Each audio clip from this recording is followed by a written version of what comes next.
আসসালামু আলাইকুম, স্বাগতম সবাইকে। আশা করি সবাই অনেক ভালো আছেন। আলহামদুলিল্লাহ আমরাও ভালো আছি। তো এখন হচ্ছে রেডি হয়েছি, বাসায় যাবো, বাড়িতে যাবো। আর আমরা রেডি হইতে হইতে একদম সন্ধ্যা হয়ে গেছে, আজান দিতেছে, সেজন্য আর আমার আসতে দেরি হয়ে গেছে অফিস থেকে। আমি রেডি আগে ছিলাম না, রাস্তা একটু দেরি হয়েছে, আজানও দেয়া ফেলেছে, সেজন্য আজানের সব ভিডিও করতেছে, কেউ কিছু মনে করেন না। তো বাড়িতে যাইতেছি অনেকদিন পরে আর কি, ওই মাসে যাওয়া হয় নাই, মানে প্রায় 1.5 মাস পরে, 1 মাস 15 দিন পরে। বেশি, 1.5 মাসেরও বেশি, 1 মাস 20-25 দিনের মতো।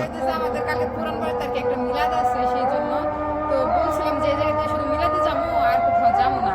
পরে বললাম যে মিলাদে যাবো, আবার বাড়িতে না গেলে কেমন লাগে। আফারও ফোন দিলাম, আফাই বললো যে আসো, এই জায়গায় আসো, আসতে পারলে বৃহস্পতিবার সন্ধ্যার দিকে চলে এসো, এই জায়গায় থাইকো রাতটুকু, তারপর পরদিন সকালে সবাই মজা করতে করতে যাবো। সেই জন্য এই সন্ধ্যার সময় তাড়াহুড়ো করে আর কি যাওয়া। তো যাই হোক, দেরি না করলাম, তো আমাদের সাথে থাকেন। একবার আল্লাহ বাসায় রাখলে একদম বাসায় যায় সুস্থ মতো বাসায় যা পৌঁছাতে পারলে বাসায় সবার সাথে পরিচয় করে দিব আপনাদের। হ্যাঁ, নতুন করে সবাই। আর ওই যে আমাদের অটো এসে আবার দাঁড়িয়ে রয়েছে, তো তো আমাদের সাথেই চলেন যাই, আমরা রওনা দিই আল্লাহর রহমতে। ওটা গাড়িতে ওটা। আর আমরা বাড়িতে যাওয়ার সময় যে হারুন বাড়ি নিয়ে যায় বেশিরভাগ চান্দুরা পর্যন্ত এক অটোতে, জন্য বাইরে বলছি, ভাই আবার অনেকক্ষণ ধরে আইসা বসে রয়েছে, আমার আসতে দেরি হয়েছে। আইসা আমার হারুন ভাই ফোন দিতেছে যে ভাই আপনি কই, আমি আপনার বাসায় আইসা বসে রয়েছি, আপনার খবর নাই। তো এই যে ইনশাল্লাহ রওনা দিয়ে ফেলছি।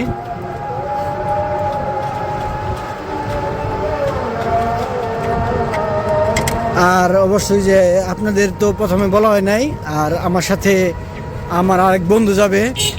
ও অনেক দিন ধরে ওরে বলছি, বা ও আমার বলছে বন্ধু তোর একদিন তোর বাড়িতে যাবো। আর আপনারা ওরা চিনেন, আপনি দেখছেন এর আগে, কিছুদিন আগে 2 সপ্তাহ আগে আমার বাড়িতে আসছিল মেহমান হিসেবে। বললাম যেটা আমার বন্ধু, আমার ভিউয়ার্স, ওই ওর নাম হলো কবির। ও আমার অনেক একটা বেস্ট ফ্রেন্ডের মতোই, ও আমার ক্লোজ একটা বন্ধু।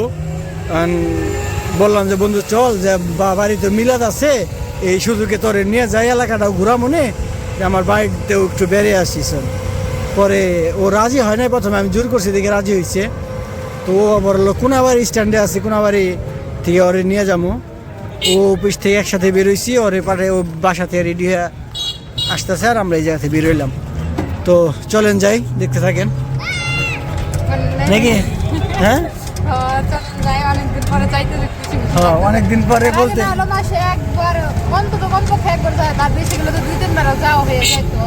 আর অবশ্য কারণ হয়েছে বছরের শেষের ডিসেম্বর মাসে কম ছুটি দেয়, আর জানুয়ারি প্রথম মাসটা একটু কম ছুটি দেয়, তাও একটু বলে রইলে ছুটি নিছি, এর জন্য যাইতে চাই।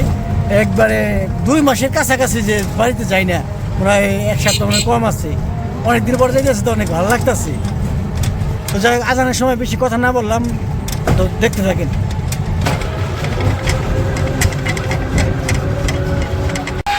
তো আমরা রওনা তো হয়ে গেছে অনেক আগেই, চান্দুরের কাছাকাছি। আর এই ওই পাশের লাইন দিয়ে আমাদের এই পাশটা একদম খালি, কোনো যানজট নাই। আর ওই পাশে একদম জ্যামে সব গাড়ি থাইমা রয়েছে, একটা গাড়িও নড়তেছে না। আর আজকে বৃহস্পতিবার, তো এর জন্য একটু জ্যামটা বেশি। আর দেখো কি সুন্দর, আমাদের রুটটা একদম ক্লিয়ার। হ্যাঁ, আর ওই রুটটা একদম জ্যামে আটকে রয়েছে। হ্যাঁ, আর লাইটের কারণে পুরো স্পষ্ট বোঝা যাইতেছে না, লাইটটা ফোকাস তো বেশি, আর সুন্দর লাগতেছে, অনেক সুন্দর লাগতেছে। হ্যাঁ, অনেক ভালো লাগতেছে। আরে যে পাশে যদি অন্ধকারে, আর ওই যে আমার বন্ধুর কথা বলছিলাম, বন্ধু হাই দিয়ে দাও। আমাদের বাড়ি তোমার বাড়ির পিছনে। কেমনে কি? মানিকগঞ্জ। আমরা হলো ব্র্যান্ডের এলাকার লোক, মানিকগঞ্জ ব্র্যান্ড।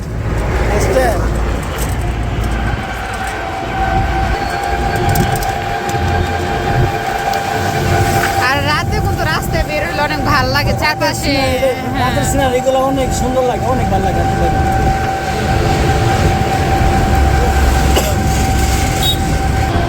এটা কিন্তু আনসার একাডেমি, এই জায়গায় হলো আনসারের প্রশিক্ষণ হয়। ওই যে দাঁড়ায় রয়েছে, কি লম্বা গো হেরা, অনেক লম্বা।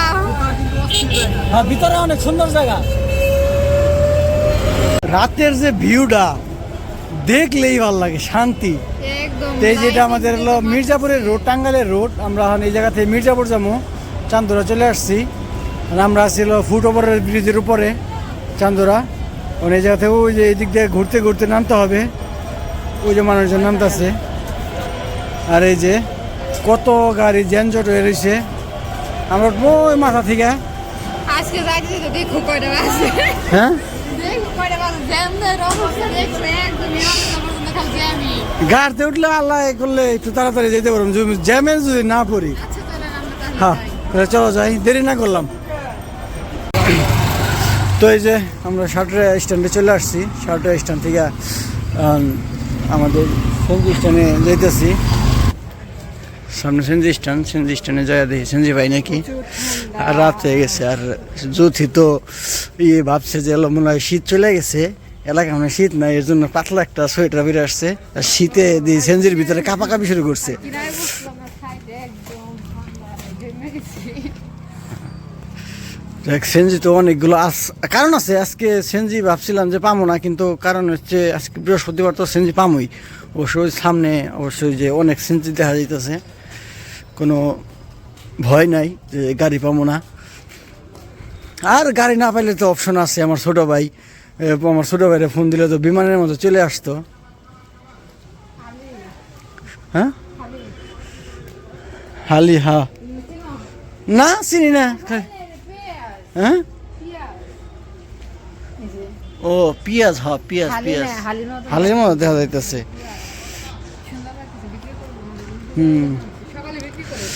আর এই সকালে না, হ্যাঁ সকালে বিক্রি করে, আবার আজকে হাটের দিন আছিল, এর জন্য এই যে ধরেন এই যে সব কিছু বন্ধ করতেছে। আজকে হাটের মধ্যে বিক্রি করতে নিয়ে আসছিল। আর এই যে জুতা বিক্রি করতেছে, হ্যাঁ সেজন্য হয়নি। তো এই যে সেনজি, তো চলেন যাই, বাসার দিকে যাই, পরে বাড়িতে যাই কথা হবে ইনশাল্লাহ। তো যে আমরা তো বাসায় চলে আসছি। বাসায় এসে যে দোলাভাই মুড়ি খাইতেছে কুটকুট কুটকুট করে।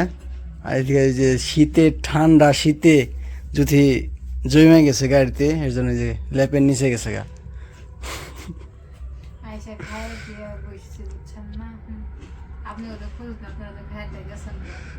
আমরা তো সবাই শুয়ে পড়ছে। আর আয়সা তো দেখছি আনাস উমর কেউ জাগনা নাই, সব ঘুম পুড়িয়ে গেছে গা, আফাও ঘুমিয়ে গেছে, সবাই শুয়ে পড়ছে। হ্যাঁ, ভালোই আছেন? হ্যাঁ, গপ্প তো করবেনি।